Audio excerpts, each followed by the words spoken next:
সঙ্গীর খোঁজে ৩টি মহাদেশ পাড়ি দিয়েছেন পুরুষ তিমি। পূর্ব প্রশান্ত মহাসাগরে কলম্বিয়া উপকূল থেকে শুরু হয়ে দক্ষিণ পশ্চিম ভারত মহাসাগরের তানজিবার উপকূলে শেষ হয় তিমিটির যাত্রা। তা ছিল অপরূপ ভালোবাসার একটি, যা পৃথিবী জুড়ে ১৩,০৪৬ কিলোমিটার পথ অতিক্রমের সমান। এই তিমিটি আমাদের শিখিয়েছেন চেষ্টা করলে সবই সম্ভব। কিন্তু কেন তিমিটি তার সঙ্গীর খোঁজে ৩টি মহাদেশ পাড়ি দিয়েছিল?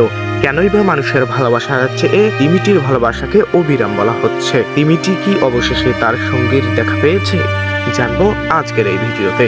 বিশ্বে এমন অনেক প্রাণী আছে যারা প্রজনন ও সঙ্গী পেতে দীর্ঘ পথ অতিক্রম করে। হ্যামবাগ তিমিটি সেই প্রাণীদের অন্যতম। তবে সাম্প্রতিক একদল জীববিজ্ঞানী রয়্যাল সোসাইটি ওপেন সায়েন্স নামে একটি বৈজ্ঞানিক জার্নালে প্রকাশ করেছেন একটি তিমি সঙ্গী পেতে ১৩,০৪৬ কিলোমিটার পথ অতিক্রম করেছে। মানুষের ভালোবাসা যদি এমন হতো তাহলে আজ এত বিচ্ছেদ হতো না।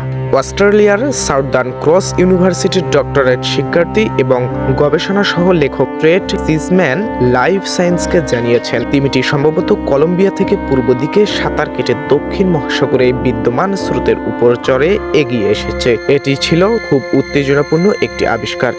এই বিস্ময়কর দূরত্ব অতিক্রম করা তিমিটির পথিমধ্যে বেশ কয়েকটি তিমির উপর ঝাঁপিয়ে পড়েছিল। নতুন গবেষণায় পর্যবেক্ষণ যাত্রা দেখায় সর্বশেষ রেকর্ডে একটি স্ত্রী হ্যামব্যাগ তিমি ১৯৯৯ থেকে ২০০১ সালের মধ্যে ব্রাজিল থেকে মাদাগাস্কার পর্যন্ত ৯,৮০০ কিলোমিটার সাঁতার কেটেছিল।